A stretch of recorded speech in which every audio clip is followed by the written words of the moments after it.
Here's an example of solving a linear equation or a linear inequality, and frankly, it doesn't matter which.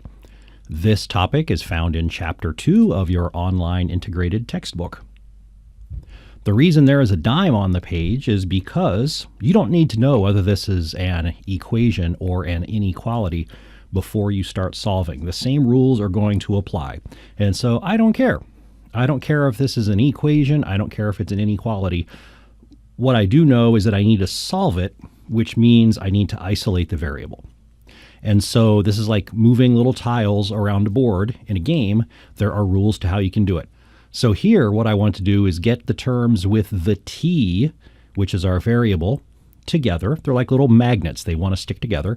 And the terms that are just constants want to go together and merge. Traditionally, the variables go to the left and the constants go to the right. It doesn't really matter, but that's kind of the way folks normally do it. So what we would like to do is have the 12t disappear from the right side and reappear on the left. Now, we're in charge of this equation. We can do anything we want to it as long as we do it properly. If we want the 12t to disappear from the right-hand side, we need to subtract a 12t from the right-hand side. We're allowed to do that. We are in charge. But we have to remember that if we want to subtract a 12t from the right side, we also have to subtract it from the left side. And so the 4t minus 6 is just kind of hanging out. Here's the original 12t plus 18. And now I'm going to subtract a 12t from the right-hand side. That's my strategy. And then I have to remember that I need to do the same thing to the right-hand side. And now there will be a little symbol right there. I didn't leave quite enough space, but that's all right. Whatever symbol is under this dime will end up underneath that dime. But again, I'm emphasizing linear equation, linear inequality. We don't care. When I simplify the left side, the 4t minus the 12t gives me a negative 8t. The minus 6 is still hanging out. On the right-hand side, I have 12t minus 12t. That's 0t. That was the whole point. And then I have my 18. And again, there will be a symbol in that spot. Don't particularly care what it is at the moment. Now to get the constants all back together again, I need to get that negative 6 away from the left side, which means I want to add 6 to the left side, which means I have to add 6 to the right side as well. And so here are the two parts. My strategy is to add 6 to the left-hand side. That means I also have to add 6 to the right-hand side. And again, that's either an equation or an inequality. Don't care which. Now I have negative 8t on the left. The 6's cancel. And on the right, I have 24. And now I have one more thing to do to solve for t, and that is to get rid of this negative 8. Well, this is a multiplication. It's negative 8 times t. So to eliminate a constant multiple, I can multiply by its reciprocal or divide by the same number.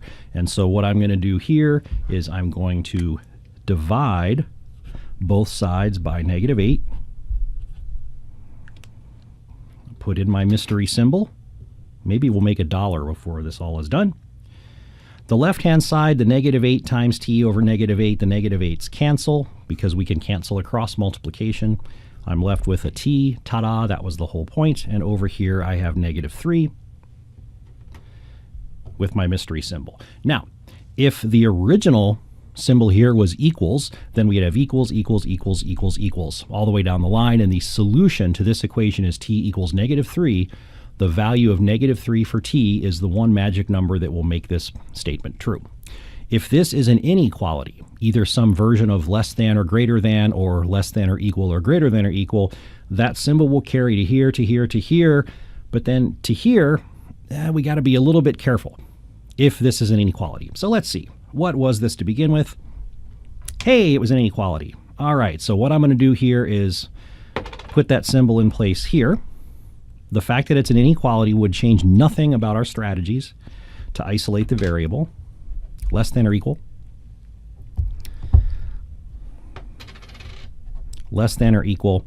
And then here, the sign would start as less than or equal, but notice in this particular operation, as we were going through and solving for t, we divided by a negative number. And that's one of the little subtle things.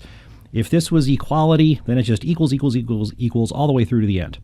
When we have an inequality, the golden rule is if you multiply or divide by a negative number, you have to flip the order or the direction of that inequality. And so because we're dividing by -8 right here, that less than or equal becomes a greater than or equal. But this is now the solution to the inequality. This means that all t values that are greater than or equal to -3 will make the original statement true. I encourage you to just pick a couple like 0 and 10 and any other value that makes this work, plug it in up here and make sure that that top statement, the original statement, remains true.